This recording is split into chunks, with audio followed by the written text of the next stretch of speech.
Another L for Michigan Hoops. 7 in a row. The Wolverines have lost their 9th consecutive L on the road, and they start off March how they had continued to play last month and the month before, really since the first 3 games of the season. Welcome in. Thanks for joining us here. It is game number 30 on the year and the last road contest for Michigan basketball of the season down at Ohio State. Wolverines double-digit underdogs on Senior Day in Columbus, and it was a 5-point deficit at the half. 32-27, Michigan was down. They trailed by as many as 8, but they got it down to 5 at the break.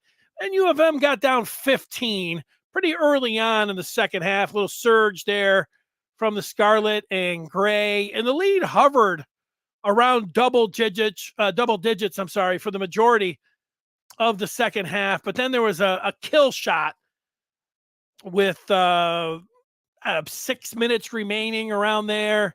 That kill shot, it was a 10-0 run. It ended up being a 12-0 run, put the Buckeyes up 23 with a few minutes remaining. And that was that. A late 3 by Michigan results only in affecting the final score. 84-61 is the final. 23 points. Michigan goes down in this one. So what can you say? Well, it was, you say it was worse than you thought it was.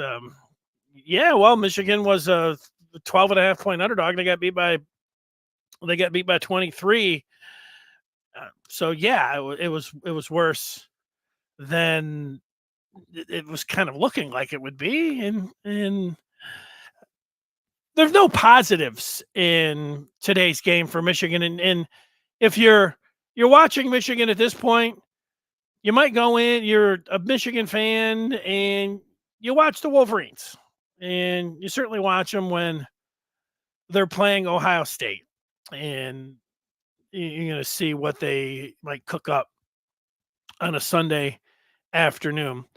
A couple games ago, I don't even know if you would call it a shred of light, something to lean on. You could possibly conjure up something like that. It was like Michigan against Purdue when they lost to the Boilermakers. After the game, Jawan Howard, effusive in his praise of his team for not quitting, battling against the Boilers in a loss. He liked the fight from his team. Not so much these last 2 games. Michigan got rolled in Piscataway. The Scarlet Knights, maybe they watch this Michigan postgame pod, and maybe they watch Michigan play all year long. And if you put on the tape of Michigan defensively, we know they're not very good, but they're really poor in transition, and they really have a hard time stopping the ball. They're not so good at stopping the ball in the half court either, but really in transition, they have a difficult time getting in front of their man, competing, all of the things that, you might want to say, but it's tough. And I think the Rutgers came out and said, guys, keep taking it. Don't give it up until they make you. And it was a layup line, a dunk line for the Scarlet Knights. And I saw a little bit of that from Ohio State. Key right off the bat, jam. And there were a lot of baskets taking Michigan off the dribble to the hole because Michigan is not good defensively, standing there, guarding their man, communicating. And like I said, being able to make sure the number one principle in defense. This is not any kind of advanced metrics or coaching theme or anything else. Anywhere you could go, you probably pull out the John Wooden handbook of coaching, and right there on the first page, the Wizard of Westwood probably said to lead off of his book, stop the ball. It's the number one thing you got to do. And in Michigan, not able to do it. They weren't able to do it again today. Let's look at some of the numbers for the Wolverines in this game. And see, I said there were no positives. Maybe as we look through and check out the box score, we'll be able to find one. Terrace Reed Jr., 4 points. No. TW2, 13 points. No. Cheddar had 7 points. Cheddar shoots 55% from long range, and he was 1 for 1, which does beg the question, why doesn't he shoot more? And that's a decent question. You know, I was going to say, tracing back to the Northwestern game, that he missed with a fever, and then the next game you could see how winded he was. You could say it has a little bit to do with his conditioning and being sick, but it's really been like this all year long. And Cheddar, as much as I like to root for him, and I know that there's a lot of folks that, and you're a basketball fan, that's what you do. You talk about the rotations. They want more Cheddar, more Cheddar, more Cheddar. And Cheddar for the month of January really didn't do anything. So Doug McDaniel, a couple highlight reel moves, but 7 of 21, 1 of 6 from downtown. He had 19 points.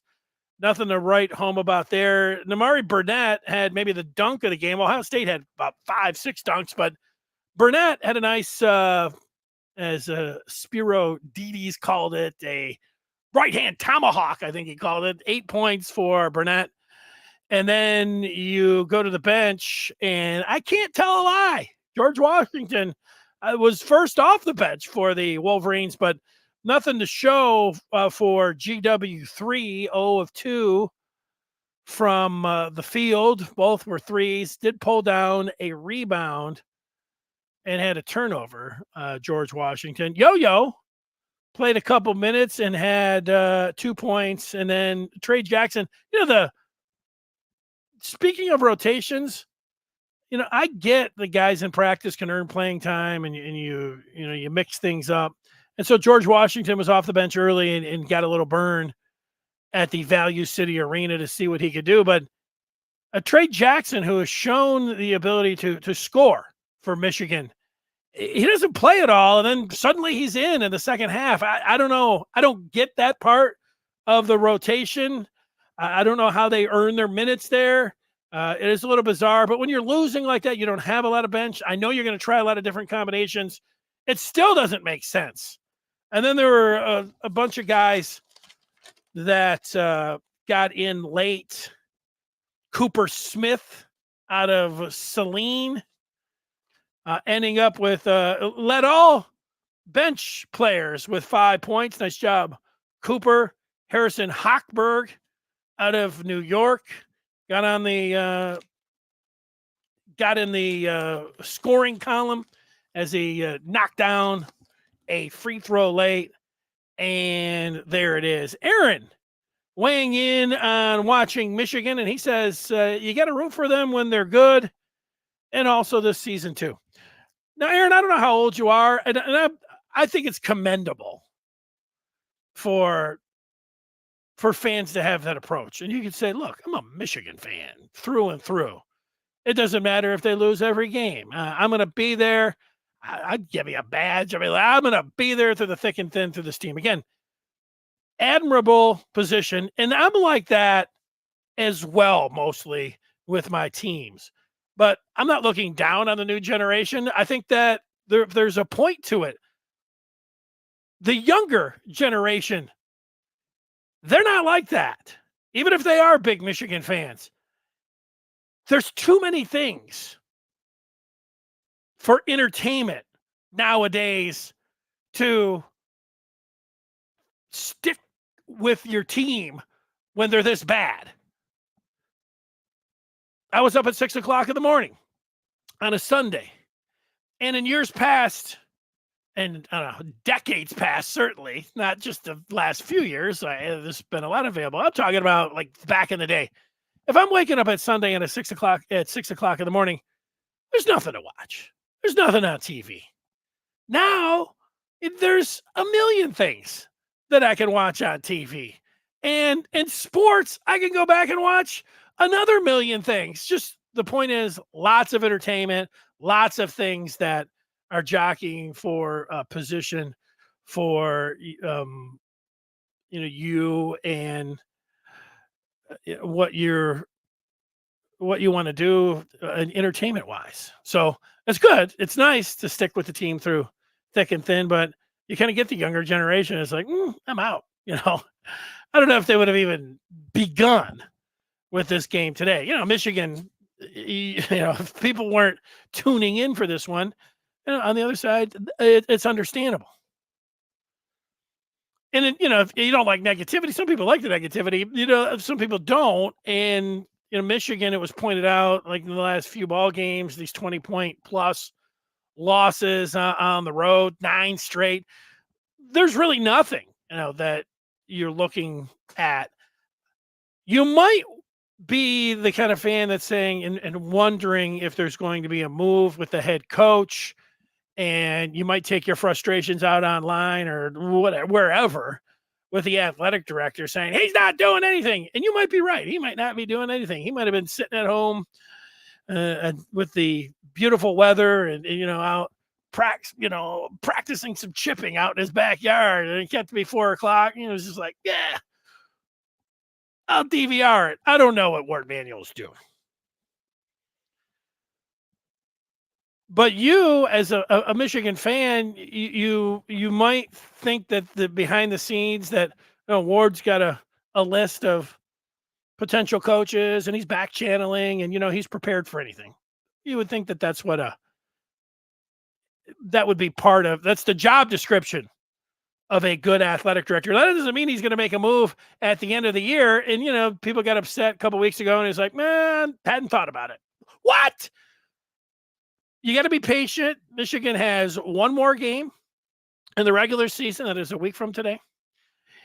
In a week and a half, there'll be a Wednesday night. Michigan has secured the 14th seed. They will be in dead last for the first time in almost 60 years. These are all things that after I would assume that Michigan gets beat in that first round game, they got to win it, but I'm going to say that they're just going to go out and lose that in Minneapolis. Unceremoniously gets bounced. And then Ward, who will be in Minneapolis, will have to start thinking about and taking stock in this team. And what will he have to lean on and say, well, like, what did they do in their life? Did they fight? They didn't at Ohio State, certainly didn't at Rutgers. They lost by 10 to a really good Purdue team, and Jawan Howard is really proud of his team. Is that going to be enough? You could be watching this or listening to it and saying, are you crazy? That's not going to be enough. And I get that line of thinking. The broadcast crew for CBS, this in football, they talk about, they get to speak with the coordinators before the game.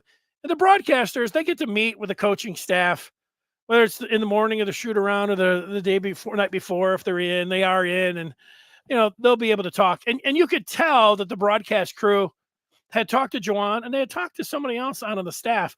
I thought it was interesting with Spiro Dedes, who's the play-by-play guy, early in the second half when they started commenting on the distractions that Michigan had this year. And you could say it was an excuse. It sounded a little bit like an excuse, but let me pull that up. What Spiro had to say. I quoted him. Spiro Dedes on Jawan Howard in the first half. Quote, even if you're a Michigan detractor, it's hard to really evaluate considering everything that they've had to deal with. The 10 games he's talking about Jawan Howard missed that really limited him in terms of how he was able to coach the team during the offseason and the summer months. All right, now Dedes didn't just make that up himself. And I don't think he could have got that from Howard talking about his open heart surgery. He said he knew that this was the broadcast team relaying the information that they got, that he knew he had to do it in June. What this sounds like is a combination of talking to Jawan Howard and then Phil Martelli. Martelli, I could just see him saying, yeah, are you kidding me? All summer long, he had open heart surgery, couldn't coach his team at all in the off season. And then for the first 10 games, it's not. That's huge. And then, of course, they added on the road suspension, the bizarre road suspension that for McDaniel and what else did they? Now if Kamwa being out, so you can say those are excuses, and it's just something I want to put up there. It's something that the I'll say pro Howard. And with Martelli's still pro Howard, Jawan Howard's pro Jawan Howard. This is what they're emphasizing, that the coach in June knew he had to have open heart surgery and couldn't work with the team all off season. And then the first 10 games he was out. That's tough for any team to overcome. That's where you can think, if you're a Michigan fan and you're thinking, well, what's Ward thinking? And Ward mentioned Howard's health.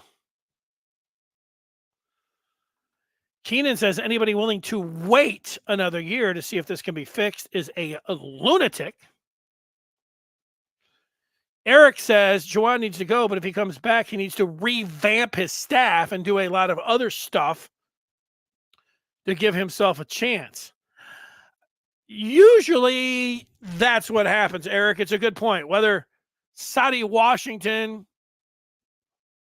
Phil Martelli, Howard Isley, and Chris Hunter, director of basketball operations, need to be refreshed, and whether they're doing a good job. That's what you do. You go into, let's just say, for instance, that they are going to run this back, which I know, I would say 95% of Michigan fans don't want any part of. But let's say that they do that. That's likely that there would be a coach over there. And when you say do a lot of other stuff, I see people talking about admissions and like, oh, yeah, they're really going to have to do something with admissions. Folks, admissions has been like this for a little while. Michigan is not changing admissions. They are not going to get Caleb Love, the Caleb Loves or the Terrence Shannon Juniors or the Antonio Reeves. They're not getting those guys. It's just not happening. They shouldn't recruit them, but those guys show interest. They need to be able to vet them and look at the academics a lot faster than they are. Maybe they can speed that process up where somebody comes in and they're a junior and want to transfer and like, hey, none of your credits are going to transfer. So you want to come in here and start over? Is that what we're talking about? I don't even know if they can do that. Are you ready to go to summer school full time? Those discussions need to happen immediately. It didn't seem like those discussions happened, certainly with Caleb Love, who at the end, it was like, that guy had no chance of getting in here. But it seemed like Michigan was, not that they were saying that he was going to get in.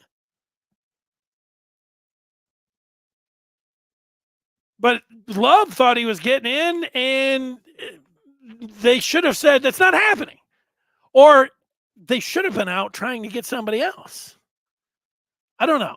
Was it a 1 in a million chance? And they were like thinking they had a lottery ticket? Could have been that. 1 in 100, 1 in 10? Is it a good idea, even if it's a 10% chance that they're going to somehow be able to get Caleb Love in, that they shouldn't have had any contingency plans there? Because in the end, they didn't have any contingency plans. But what about Lee Elijah from Argentina? That was the contingency plan? Kobe says, why is he still here, Ward and Howard? Well, Ward is still here because Ward is the athletic director, and Michigan's making money hand over fist, and the athletic department has never been healthier or making more money. And you say, but what about basketball? Oh, okay, there you go. Basketball. It's a big deal for Ward Manuel and how he operates. I am going to say, look, I know everybody. I'm like, it sounds like I'm going to defend Ward Manuel just because I'm not going to say fire him. I'm going to wait to see what he does after the season with the basketball program. But that's fine if you want to do something and get ahead of that line. It's understandable. This isn't a one-off season fixer-upper. I would agree with that. But what about the transfer portal? Yeah, we've kind of been over there. OT wants Jawan to get another season. Aaron on the feedback says he would not fire Jawan so soon after his health concerns, but there definitely need to be some changes in this offseason. I don't know if the answer is a player or personnel, but something isn't clicking. Well, you're going to get a new strength and conditioning coach. Because the one that you had couldn't get along with the coaching staff. Eric wants to do a comparison with football. If people want to compare Howard to Harbaugh, then Howard should try to do what Harbaugh did after the COVID year. Yeah, people don't like that comparison. The comparison is, if you're not, I think you know it, but so I'll try to get it out of the way quick. Jim Harbaugh couldn't beat Ohio State and went 0 for 5, would have went 0 for 6, and a lot of people after the COVID season, after the 2020, thought that Jim Harbaugh should be fired. Not just some people. I would say the majority of fans, vast majority of fans, and I would say the majority of alums and players wanted Jim Harbaugh removed after the 2020 season. And Ward Manuel, to his credit, did not remove Jim Harbaugh. And the rest is history with him. So a lot of people are saying, let's do that with Jawan. Now, where the comparison stops, you can say, well, Jim Harbaugh had success in the pros. Jim Harbaugh had success at college. So he had something to lean on. Where Jawan doesn't have that. That's the difference. But there is a similarity there. Where you could say, yeah, you're super duper patient with Harbaugh, and this is his guy. I'm going to say I'm sorry to people that watch or listen to this, that tuned in to, hear that everything is over for sure for Jawan. We're just counting down the days. The season's over. Who's going to be the next basketball coach? And make it sound like there's a chance that he's coming back. I do believe that there's a chance that he's coming back. That doesn't mean that I want that to happen. But if I had to predict today, I would say that he would not come back because there's just nothing to look at that's promising for this team in the future. That's where I'm at. It's not that I don't care about admissions or I don't care about NIL, and that has to be worked at. Certainly the name, image, and likeness and the money. You better, with the ruling this week and the NCAA coming out and saying, yeah, we're not. The NCAA came out this week and said, it's upfront money time. It's guaranteed money time. Pay to play is on. That's what the NCAA said this week, if you missed that. There's been these antitrust court situations, one in Virginia, one in Tennessee, and the Tennessee one this week happened, and then the NCAA came in and said, yeah, we're not looking into any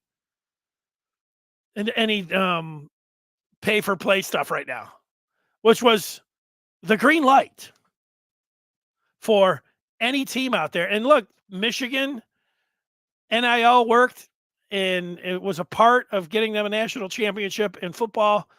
And I know that it's been something that they've used for at least 20 years of like, we don't pay our players. We follow the rules. All right, okay, that's good. But now it's never been more wide open, where they're not only saying that, like everybody was doing it before and there was no enforcement. Now the NCAA is saying, yeah, you're not supposed to do this. We got 100 court antitrust situations going on. The dam is broke. Maybe you could say, while the river's raging down into the valley, you could be standing there, the NCAA, like, you're still not supposed to be paying to play. Even if they do say that, they said that because they lost and they're losing all of these court cases. It is on. Would that be the glimmer of light where Michigan's like, no, now we can? Where is Ed Martin? A legal Ed Martin, not one that's, getting his money illegally through gambling and has the FBI breathing down his neck. Where's the money bags, Michigan? Go out and buy, 4 or 5 players.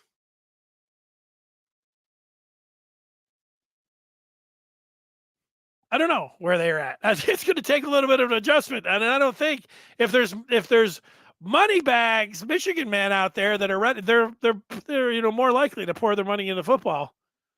They need a basketball, not a bag, man, a basketball investor that wants to give millions of dollars for, I don't know what kind of return of investment it is. A handshake and a pat on the back and a couple pictures and say, look, here's a couple million. Let's go. But that's not the panacea of, the Michigan just backing up a Brakes truck. As somebody mentioned, it is, this is not a 1-year fix. That's the tough part.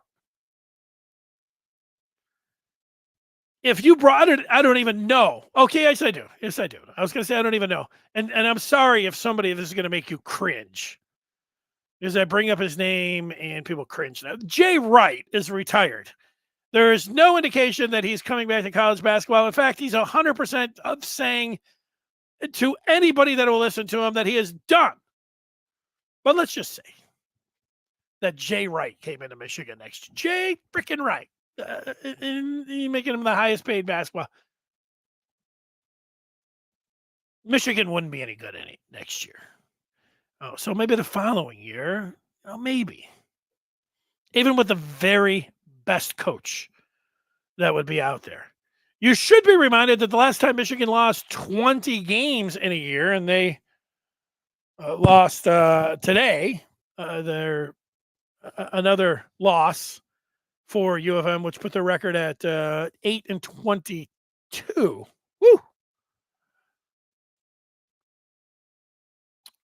What was my point? Oh, my point is that John Beilein came in his first year, Michigan lost 20 games. So whoever comes in, if it's Jawan Howard, and that's where it feels like it might be delaying the inevitable. I don't know how it's working through Ward Manuel's mind. He may just be thinking, I'm watching golf. I'm watching the final round out at, wherever the PGA Tour is at. Jump in on some live. I'm not watching Michigan. And he's already made up his mind. He's like, I don't care what happens. I'm just going to give him another year. I don't have to worry about it. I don't have to do any work. I can just say I'm patient. People will bitch and moan for a couple days, maybe a couple weeks. It'll come up over a month or two, but people aren't going to bitch too much. It's not football. Football does all right. That'll be cover for me anyways. I'm good. Kick the can down the road or that. So I don't know.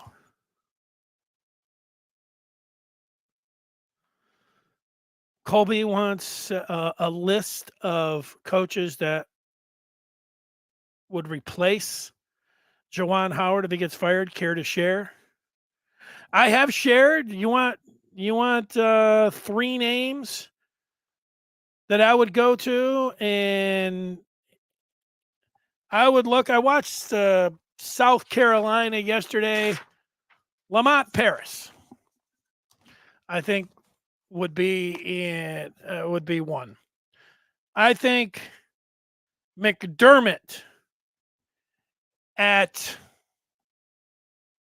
Creighton would be number 2 on my list. This is not an updated list because I don't think, no Jay Wright, no Kelvin Sampson, Nate Oates cost too much. Shaka Smart's going to cost too much. So McDermott, Lamont Paris, and I like the coach from Indiana State and Drake, but I like Wes Miller's background. So that's where I would be, Colby. Lamont Paris, Wes Miller, Greg McDermott. Those would be the names that I would look to. Blank says you have to get rid of Jawan. The team is not improving. He's just guessing with the rotations he uses. I can't argue that. Penn said it's a good win for the Buckeyes. U of M will get back in there. What I have to apologize to any Michigan fan a month ago when I said that it would be Bush League by Ward Manuel to fire Joan Howard, that it's not the way that I would want to see him operate. Jawan Howard's a Michigan man, all of that. At the end of the season, you want to make a move, that's fine. But I thought it would be Bush League a month ago. And I had people saying, this is big-time basketball. Forget all of that. It was Bush League what Howard did with Sanderson, a strength and conditioning coach. It's Bush League to get rolled up like they are every single night. And you folks have a point that wanted Jawan Howard fired during the season when I said I thought it was Bush League. And I did think it was Bush League, but Ohio State in 5 games has completely turned their season around. They didn't bring in any free agents. You can't do that. It's college basketball. Ohio State has won 4 of 5 games since they fired their coach, including today's victory. Today's 23-point tune-up of Michigan. They are 4-1. They have put themselves in consideration of making the NCAA tournament, and nobody would have thought that was going to happen 5 games ago. And yet, what happened? They fired their coach. That's what happened. And they turned things around. So one of those guys is probably going to get fired anyways. Howard, Eisler, or Sadi Washington, if Jawan Howard gets a job. We're just talking. I'm speculating of it. But one of those guys, should they have been given the opportunity for over a month like what has happened with OSU? I will say that the people that wanted that to happen, I thought that they were just, like being malicious, like, I'm just so sick of it. Eject him now. And I thought, okay, you got to hold on, I thought. But you folks, I apologize to you folks that were saying that, because I think that you're right about that. Feedback is still coming in. This one is from SSWBK, who writes in that Jawan should be fired. But the problem isn't the coach. There is no talent on this team, and there won't be any until Michigan is going to start cutting the players some checks. That is part of it. You could do that now. They need to line up their money. That is true. That seems like is that number one. What talent acquisition, just a little while ago, that's not a panacea. You can't just throw money at the problem. Talent is an issue, but is development an issue? Here's the part that I will say, I'm not struggling with it. I was having some conversations last week about this, and a friend of mine,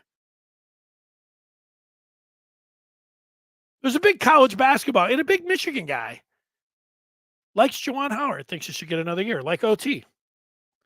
And he points to admissions, NIL, and then he points to the success Howard had in his first 3 years.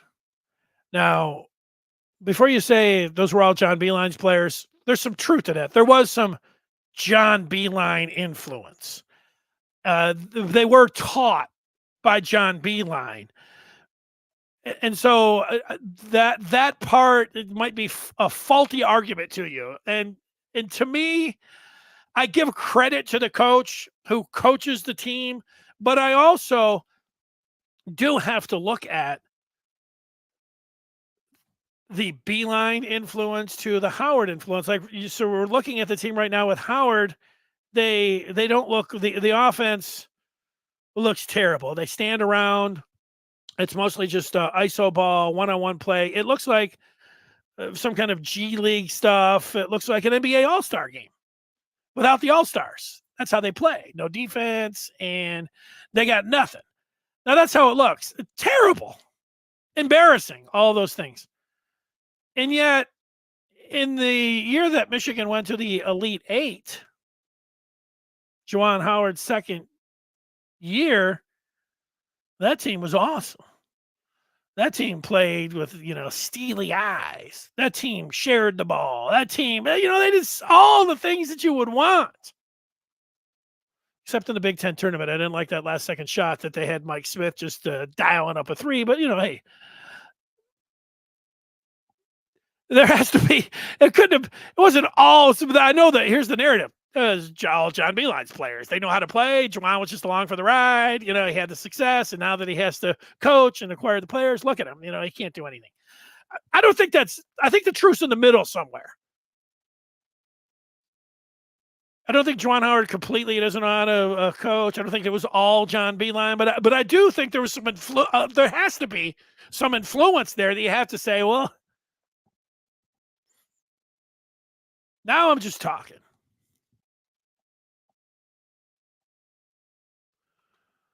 Yeah, I know. I know about OSU and their coach. Leroy says there's plenty of talent to not be 822. A good coach has this team around 500. Well, Lee, Roy, I think that is what Ward Manuel is going to have to determine, and that's why he is going to have to make the move. The health situation and how it affected this team. If Jawan Howard was 100% healthy, do I think this team, this is what he has to ask himself, and I'm going to ask myself, I haven't really asked myself this question, but I'm going to ask it right now. If Jawan Howard was 100% healthy, had no open heart surgery, he was with the team all summer long, he was with the team for the first 10 games, what do I think? What position do I think that this team would be in right now? I think they would be in the same position. Michigan started the Michigan season. This is how the Michigan basketball season went. Michigan was great out of the gate. Not good, great. Michigan came out in their best part of their season was their first 3 games of the year, which I gave them an A+ for. Can't get too far ahead of yourself, but they played a UNC Asheville team and almost scored 100 points. I gave them an A+. They were sharing the ball. Everybody looked fabulous. Kamwa fit in. Doug McDaniel looked like a superstar. TW2 was fired them up from everywhere and draining them. And then they followed it up against Youngstown State again, scored in the 90s. They looked great. I didn't give them an A+ in that game, but I gave them an A. They won that game by 30. 2 games in a row, 2-0, A+A. Then they went on the road. You say, well, let's see how they do away from Ann Arbor. They went to New York and played St. John's. Damari Burnett went crazy in the first half. Doug McDaniel had 26 points, double figures for Reed Jr. on the glass. Michigan's 3-0, and they looked not good. They looked great. I gave them an A+ against St. John's. A+, A+. So there's part about, well, Joan Howard didn't have an influence. He wasn't with them for the first 2 games. Their best basketball was when Joan Howard was not with them in the first 3 games of the season. Now, why did this team not give the defensive effort against Long Beach State in a loss at home back in November? Why did they play like they thought they were the NBA All-Stars against McNeese State? I don't know. That's got to be the coach. It's like last year they played that way against Central. No effort, no compete. That's the coach. They don't have the talent. That's true. But they also don't play hard. Bad combination for a team that doesn't have the talent. They don't play hard. They don't compete. They don't fight. They don't play defense. There's really no sign anywhere that you would look. There's no sign of coaching anywhere from this team. As bad as you could say that these players are, the roster, and they don't have any bench, I'm with you on that. And, the coach is the one. He's picking the ingredients. He's shopping for them. So that's part of it. But then they don't play a game that, if you're a fan of the team, makes you think that you want to be a fan of the team. They don't do things they don't they don't play a team game. If I had to put some theories out there and why it started falling apart, I would say it was because one of the factors, and it would be Howard's kids. Jace would be a fine walk-on, but Jace was given a scholarship and he has not produced. And so that scholarship has gone to Jace, and if you could say that it didn't look like he deserved getting that scholarship and he hasn't played up to a scholarship standard, I would say yes. And you could say, well, why did he get the scholarship? I would say because he's Jawan's kid. And, maybe it was a package deal and Jawan's like, hey, that's my son, and that's the way I did it. Well, if you lose, then you are going to get charged with nepotism, and that's the charge. Shouldn't be on the team unless he's a walk-on. Now, Jet is a fabulous player, but the culture with Jaan Howard last year was like Michigan had turned into, instead of the University of Michigan, like the G League Ignite. Michigan played a game like they're playing in the G League. I don't watch G League, but I'm guessing that G Leagues, get your own. Let's fire up some shots for the scouts. Let's play a AAU type game. And that's what Jet did. Jet reminds me of Gerald Wilkins. People probably know who the human highlight reel was. It Dominique Wilkins, one of the most ferocious, one of the great NBA players, a dunk machine, best dunker ever in game in a basketball game. I'm not talking about the in the layup line or at the All-Star Slam. I'm talking about during a game. Power dunker. Dominique had a brother named Gerald. He was not a Hall of Famer. But what Gerald Wilkins could do, you would watch the Knicks in the first quarter, and Gerald Wilkins would have 20 points. And then you would look at the final box score, and Gerald Wilkins would have 22 points. And no one, if they had a Hall of Fame for first quarter players, Gerald Wilkins would be a first ballot Hall of Famer. That's what Jet was with Michigan. He'd score 30. He had 25 in the first half. But he never came up big in a big spot for Michigan last year when they needed him in a close game. And they lost all their close games, except the one where Hunter threw that 30-footer up against Indiana and won. That was the only one. Other than that, Jet disappeared. It was appropriate that he went to the Magic because he had a disappearing act the entire time, and that affects your culture. And then we find out, and I don't know what's true with Sanderson or not, but the charges are that Sanderson didn't like the culture at Michigan, and that Jason him had some conversation, and that so maybe that's part of it. Maybe I'm talking about what I don't know what I'm talking about, or maybe I'm talking about that stuff I don't know. But somebody should come out and correct me then, because that's what it looks like for me. If you want an opinion on where this has gone wrong, it's with the Howards and Joan Howard's sons and the culture around Michigan basketball because of that. That's where I'm at with it. If I'm wrong, I'm wrong. Tell me I'm wrong. And I'm not taking as much as Jawan's family members like to go on Twitter and, fire about, people don't know what's going on behind the scenes. Well, tell us what's going on behind the scenes then, because that's what everyone thinks is going on behind the scenes. Don't hide behind you don't know what's going on behind the scenes and then offer up nothing that is going on behind the scenes. Tired of that. What's Jawan doing when he's standing up there?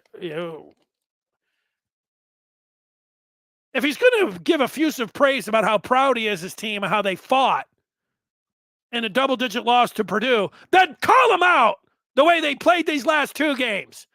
Ole defense, pathetic display against Rutgers, and then they followed it up today. Jawan, what'd you think of the game? Well, we hung in there until if basketball was a 30-minute game, we might had a shot to be in this one.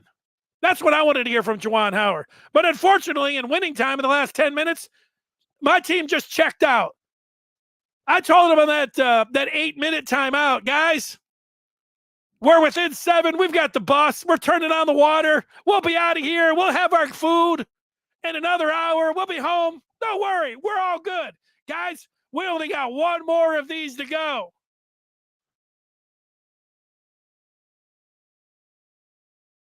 I'm not sure what he was saying in that timeout. He might as well have said that because that's what it looked like. That was what the message looked like, because the team suddenly, Ohio State was shot out of a cannon and Michigan wasn't getting back on defense at all. They were standing there with their hands down by their sides and they were watching Ohio State just come down and fight and dunk and layups, and Michigan, they're just standing there watching them for the last 10 minutes of that game.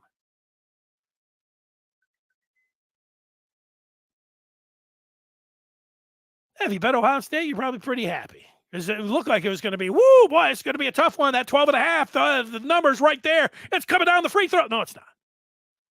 No, it's not. Michigan went into the fetal position of that one. They were getting their pats on the head for fighting so hard, being only down 5 at the half.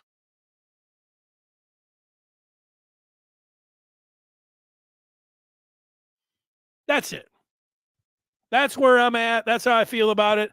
I want to thank everybody for joining us. Oh, I do want to look at the upcoming schedule.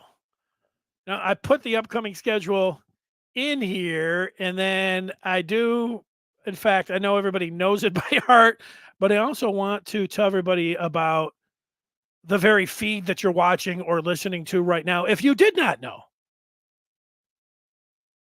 the Maize and Blue Reviews Good Afternoon Michigan Football and Basketball comes your way 3 times a week. Monday, Wednesday, and Friday. That means we will be with you tomorrow at 2 o'clock, and we are live. We hit the live button, and we're coming on. We're talking about Michigan. A lot of combine. Michigan lost at Ohio State, but they won the combine in Indy. Oh, did they win the combine? Now that's something to get to. That's if you like wins. You might like to stay in the moment and say, yeah, but it's basketball season. I get that. One more. That's it. A week from today, high noon. Nebraska, who served up Michigan a huge beatdown just a little while ago. What was that, last week? Week and a half ago?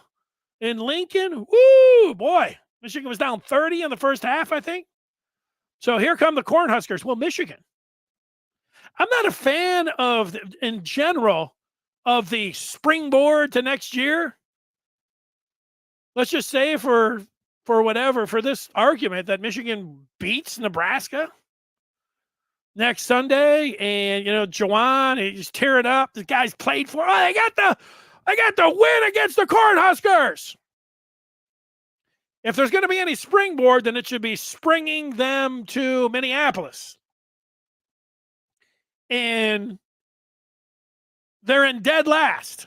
We all know that for the first time in 57 years. The springboard would need to happen with, take a look at Ohio State. They have a springboard.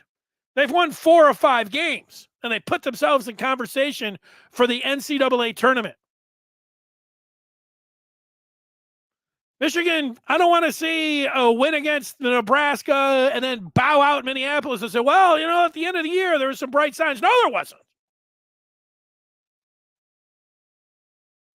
I'm not coming up with a bright, unless there actually is a bright, I have to apologize. I said earlier that Michigan lost by double digits to Purdue, and the bright light that Jawan was showing, but they lost by 8 in that game.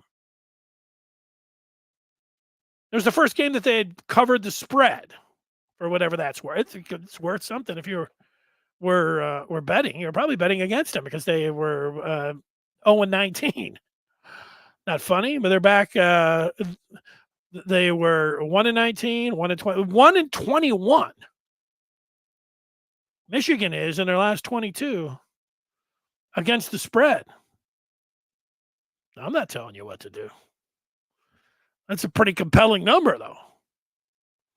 I don't know if Ward's going to be looking at that or not. Yeah, so me trying to cook up, well, could there be a spread? I don't know, a win against Nebraska? Follow it up with 3. Get to the weekend. That's all. There's no reason. Beat Nebraska. Get to the weekend in Minneapolis if we want to have any kind of springboard positivity at the end of the season. If not, I don't see any positivity for Michigan right now, basketball, except that the season will be over. But then it'll be frustrating because, folks, college basketball, we are 2 weeks away. 1 week away from the end of the regular season, a week and a half away from the Big Ten tournament and all college basketball postseason tournaments, which I love, and then 2 weeks away from Selection Sunday. Michigan, we have known for a long time that they will be sitting at home for that. And that's where I want to be with Ward Manuel on Selection Sunday. Maybe he will have made a decision. And we don't know how the tournament is going to go. We can say they're probably going to lose their first game. I would say that's probably a good bet. If Howard is still the coach for Michigan, I want to have a Selection Sunday where we just have to sit there and watch all of those teams' names go up there. One of the great hours.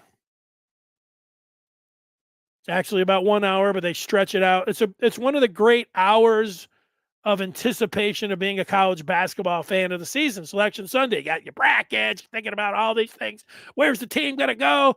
Let's look at the road. Oh, this is tough. This is easy. Michigan's not going to be there. I want to watch that with Ward Manuel if he is keeping. And I want to watch it with OT. We know you're not going to be out there snowboarding. There's no snow for you, OT. So you can come hang out with me and Ward, and we'll watch Selection Sunday that hour. That's what kind of the spot that I'm at right now when it comes to Michigan.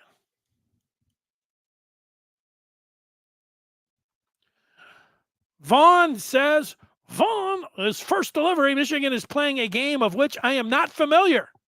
Yes, the culture has changed, and it's not for the better. Bingo. There it is. Thanks so much if you watched this podcast, the cast all the way through, God bless you. We will do it again a week from today with Nebraska coming in, and then it'll be tournament time. Big Ten tournament. Michigan's in. They're in. There's no intrigue. We know they're going to be on the 14 line. 14. Bet that one. Michigan to win the Big Ten tournament. All right. The final thing that we have for you is to put up the Michigan record. It does feel like and seem like I am piling on when I put up their record. It's bad.